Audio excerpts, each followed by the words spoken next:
May 7th, 1945. General George S. Patton sat across from Supreme Commander Dwight Eisenhower in a commandeered German mansion outside Frankfurt. Germany had just surrendered hours earlier. American soldiers were celebrating in the streets. But Patton wasn't celebrating. He had come to tell Eisenhower something that would end their friendship. Something that would get Patton removed from command within months. Something that Washington and the media would call insane. "We're going to have to fight them eventually," Patton said.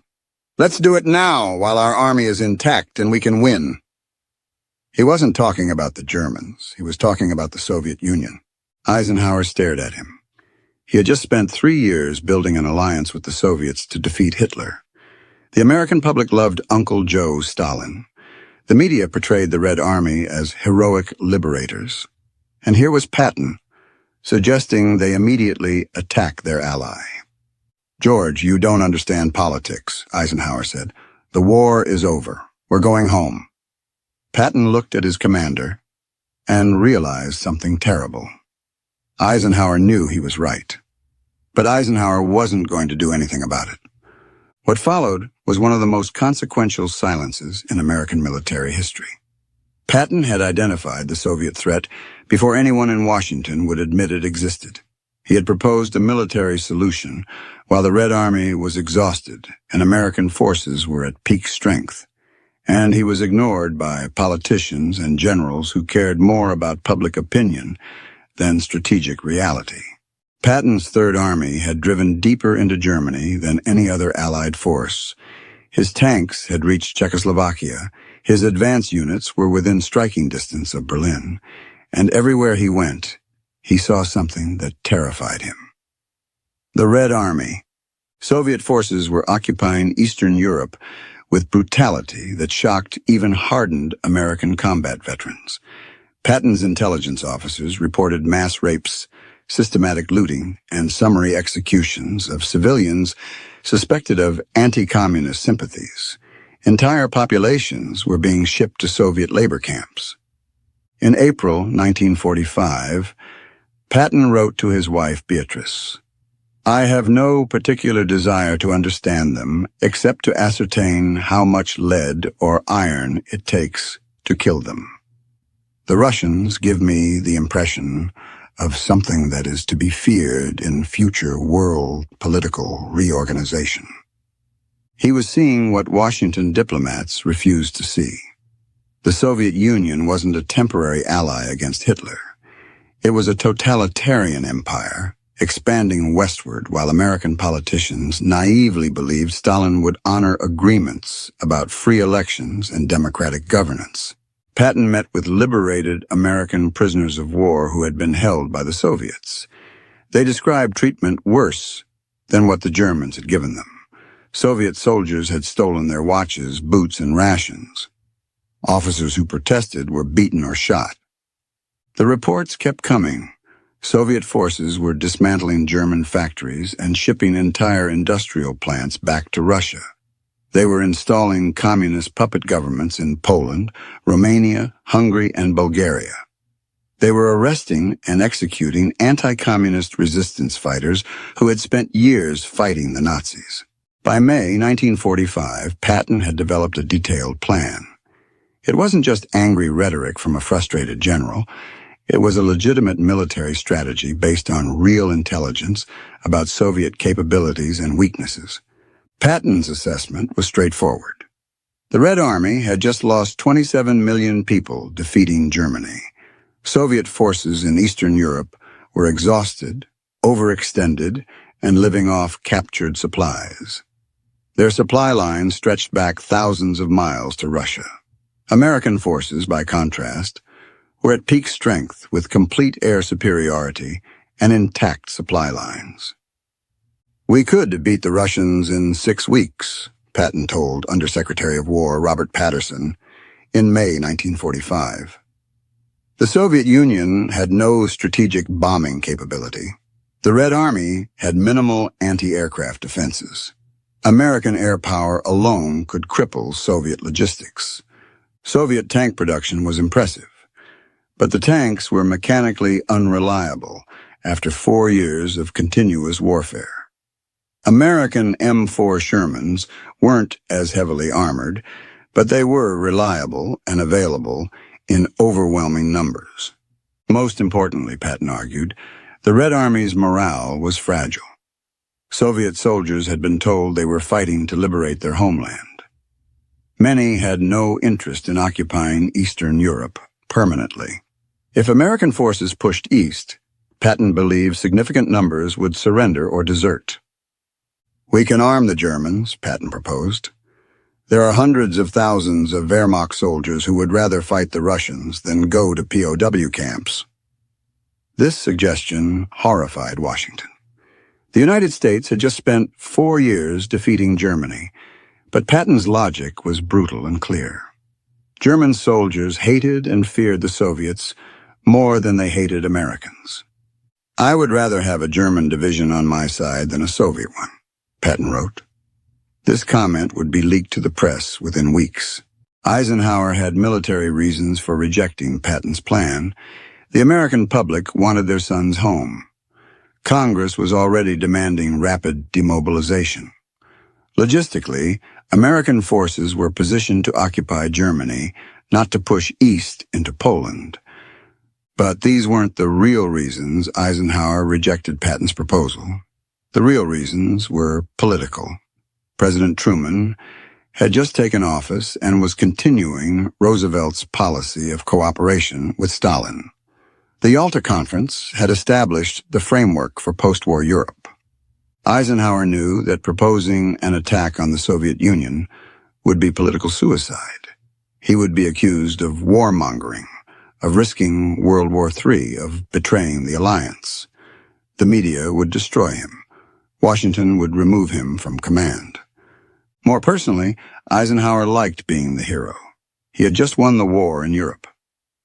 Newspapers called him the greatest military commander since Grant. He was being discussed as a potential presidential candidate. Why risk that reputation? Eisenhower also believed in the diplomatic solution. He thought Stalin could be negotiated with, that the Soviet Union would moderate once post-war tensions eased. He believed the United Nations could manage disputes between the superpowers. This was the fundamental difference between Eisenhower and Patton. Eisenhower believed in institutions, diplomacy, and political process. Patton believed in military force and strategic opportunity. Eisenhower thought like a future president. Patton thought like a warrior. George sees the world as a battlefield, Eisenhower told his chief of staff. He doesn't understand that we have to live with these people. Patton wasn't alone in his assessment. Winston Churchill had reached the same conclusion. Churchill had been warning about Soviet intentions since the Bolshevik Revolution in 1917. He had only allied with the Soviet Union out of desperate necessity. By April 1945, Churchill was frantically sending messages to Truman and Eisenhower. He wanted Western forces to push as far east as possible before the Soviets consolidated control. He wanted to take Berlin, Prague, and Vienna before the Red Army arrived. An iron curtain is drawn down upon their front, Churchill wrote to Truman on May 12, 1945. This was the first time he used the phrase that would define the Cold War. We do not know what is going on behind. Churchill proposed Operation Unthinkable in May 1945.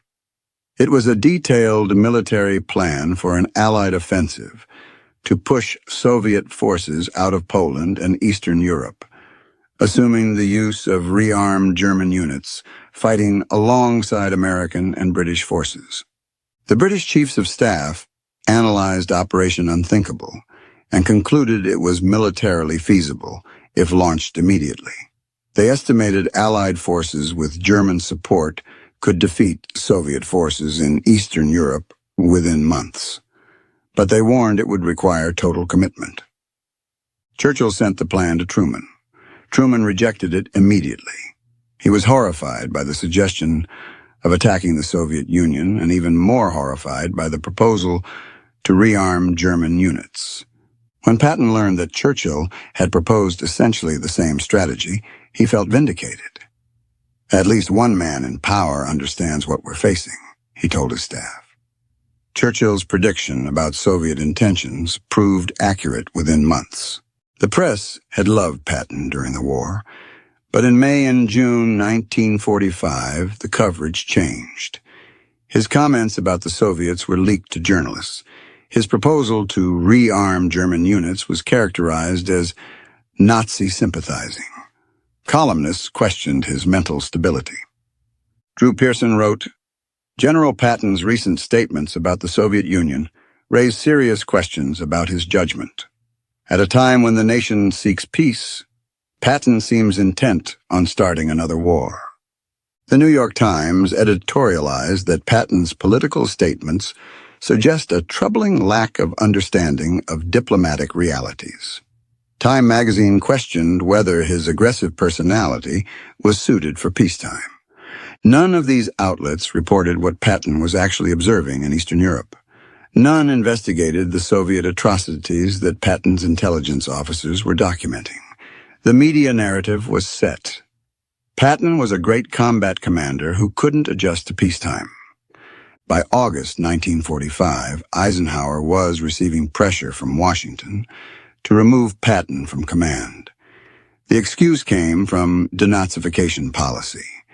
Patton had said at a press conference that requiring all former Nazi Party members to be removed from administrative positions was idiotic. Many had joined for pragmatic reasons, not ideology. This Nazi thing is just like a Democrat and Republican election fight, Patton said. The comment was reported as Patton minimizing Nazi atrocities. The reaction was explosive. On September 28, 1945, Eisenhower relieved Patton of command of the Third Army. The official reason was his denazification comments. Everyone understood the real reason. Patton wouldn't stop warning about the Soviets.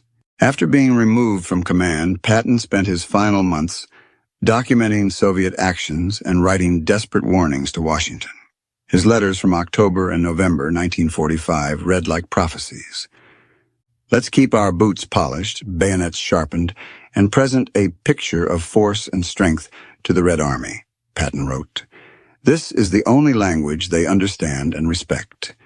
If you fail to do this, then we have had a victory over the Germans and disarmed them, but we have lost the war. In early December 1945, Patton met with Undersecretary Patterson. He predicted the Soviets would maintain permanent occupation of Eastern Europe. They would spread communism through Western Europe. Military confrontation was inevitable. We're going to fight them eventually, Patton said. In 5 years or 10 years or 20 years, we'll wish we had done it in 1945 when we had the chance. Patterson listened politely, but told Patton that Washington had no interest in confrontation. The American public wanted peace. Patton's warnings were politically impossible to act on. 3 days later, on December 9, 1945, Patton was critically injured in a car accident near Mannheim. His staff car was struck by a truck. He was paralyzed from the neck down. He died on December 21st, 1945, 12 days after the accident. The circumstances fueled conspiracy theories. The timing was suspicious, 3 days after submitting his assessment. The truck driver's explanation seemed implausible, but no credible evidence of assassination was ever produced. It was likely just a tragic accident that silenced the one general willing to speak truth about the Soviet threat. Everything Patton predicted came true. By 1946, Soviet forces had consolidated control over Poland, East Germany, Czechoslovakia, Hungary, Romania, and Bulgaria. Free elections promised at Yalta never happened. In Poland, the Soviets arrested resistance leaders who had fought the Nazis for 6 years. Thousands were executed or sent to labor camps.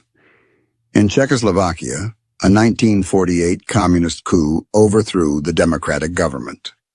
Foreign Minister Jan Masaryk died in a suspicious fall, ruled suicide. The pattern repeated: Soviet occupation, communist governments, elimination of opposition.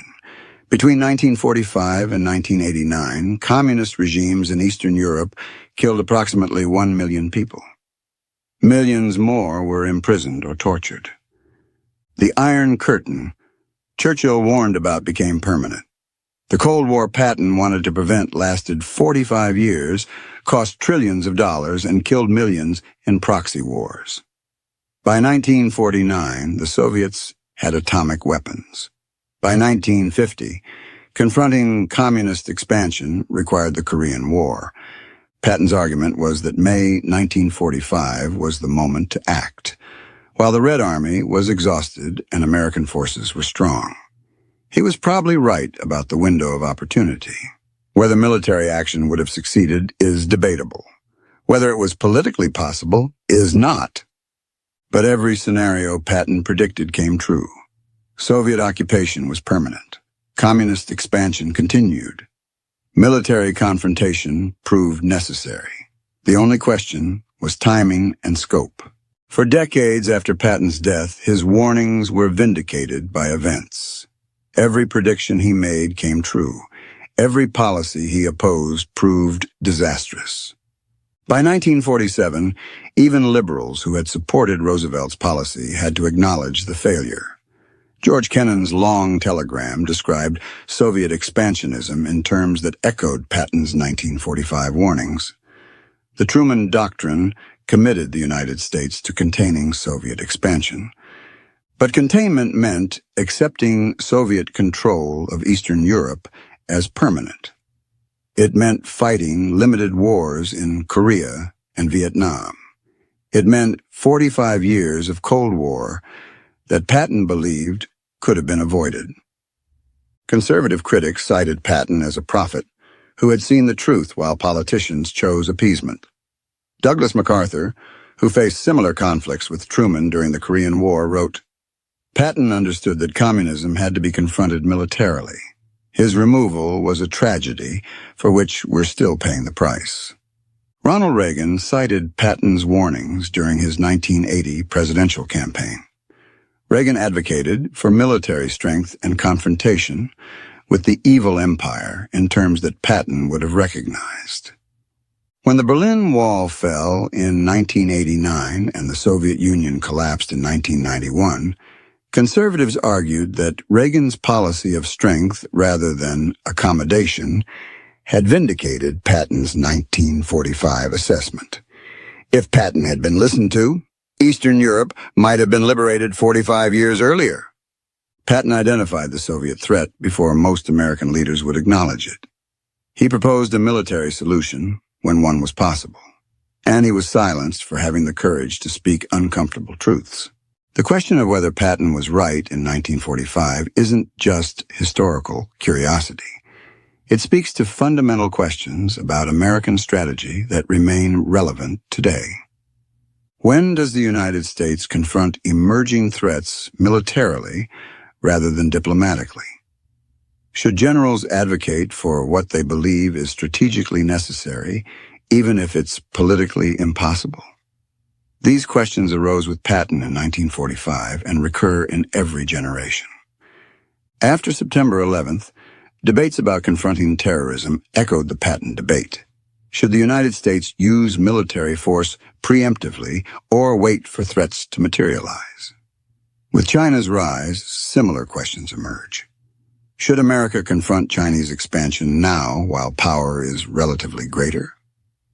Patton's 1945 warnings resonate because they represent the warrior's perspective that threats should be destroyed when vulnerable rather than managed until dangerous. This perspective is perpetually in tension with the diplomat's view that most conflicts can be resolved through negotiation. Patton's removal from command could be seen as the system working. A general who wouldn't accept civilian authority was removed. Or it could be seen as the system failing. A general who correctly identified a strategic threat was silenced for political reasons. The question matters because the next generation of military leaders will face similar dilemmas. When generals see threats that politicians want to ignore, should they stay silent or speak out? Patton's answer was clear. Speak the truth regardless of consequences. He paid for that choice with his career and possibly his life. But he ensured that when history vindicated his warnings, his voice would be remembered. Eisenhower's refusal to support Patton revealed something fundamental about how he understood leadership. Eisenhower was a coalition builder whose genius was holding together the Allied coalition during World War II. But this made him psychologically incapable of accepting Patton's argument. Patton was saying the coalition Eisenhower had built was worthless because one member was an enemy. This contradicted everything Eisenhower had invested his career in. Eisenhower also liked being liked. Patton's proposal would have made Eisenhower the face of confrontation with the Soviet Union, destroying his reputation as a uniter and peacemaker. By 1945, both parties were discussing Eisenhower as a potential presidential candidate. Supporting an attack on the Soviets would have been political suicide. The American public in 1945 was exhausted from war. Starting another war would have been massively unpopular. The media would have destroyed Eisenhower for starting World War III. So Eisenhower chose the politically safe path. He rejected Patton's warnings, removed him when he wouldn't stop talking, and pursued cooperation with Stalin. It was understandable from a political perspective. It was disastrous from a strategic perspective. Eisenhower later expressed regret about not taking the Soviet threat more seriously, but he never admitted that Patton had been right to propose immediate military action. He maintained it was politically impossible and strategically risky. This was Eisenhower's limitation. He was brilliant at managing coalitions and understanding political reality, but he couldn't see beyond immediate political constraints to long-term strategic consequences. Patton could. He didn't care about political reality or his post-war career. He cared about destroying America's enemies while the opportunity existed. George S. Patton died on December 21, 1945, at age 60, paralyzed in a hospital bed. He was buried at the American Cemetery in Luxembourg alongside soldiers of the Third Army. He had requested to be buried among his soldiers. In death, Patton became a symbol. To conservatives, he represented the warrior who saw threats clearly and advocated strength over appeasement. To liberals, he represented the dangerous militarist who preferred war to diplomacy. To the public, he remained the brilliant tank commander who helped win World War II.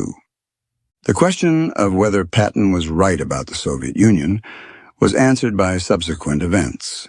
Everything he predicted came true. Soviet occupation of Eastern Europe, communist expansion globally, the Cold War that lasted decades, the millions who died under communist tyranny. Whether his proposed solution would have worked is unknowable. Whether it should have been attempted is debatable. But that he correctly identified the threat before most American leaders would acknowledge it is undeniable. Patton's tragedy was being right at the wrong moment. He saw in 1945 what others wouldn't acknowledge until 1947 or later. He proposed action when it might have succeeded. He was silenced before he could be vindicated.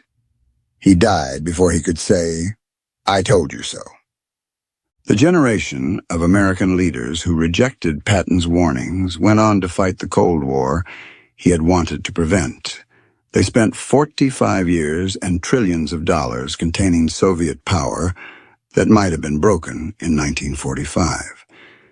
Whether they made the right choice is a question each observer must answer. But that they made a choice with enormous consequences is undeniable. Patton's voice echoes across the decades as a reminder that sometimes the prophet is dismissed, the truth-teller is silenced, and the warrior who sees clearly is removed from command by politicians who prefer comfortable lies to uncomfortable truths. The lesson isn't necessarily that the United States should have attacked the Soviet Union. The lesson is that strategic threats should be confronted when vulnerable rather than managed until dangerous. That political constraints should inform but not determine military strategy, and that generals who tell the truth should be heard even when their message is unwelcome. These lessons were learned at enormous cost over the next half-century. They may need to be learned again.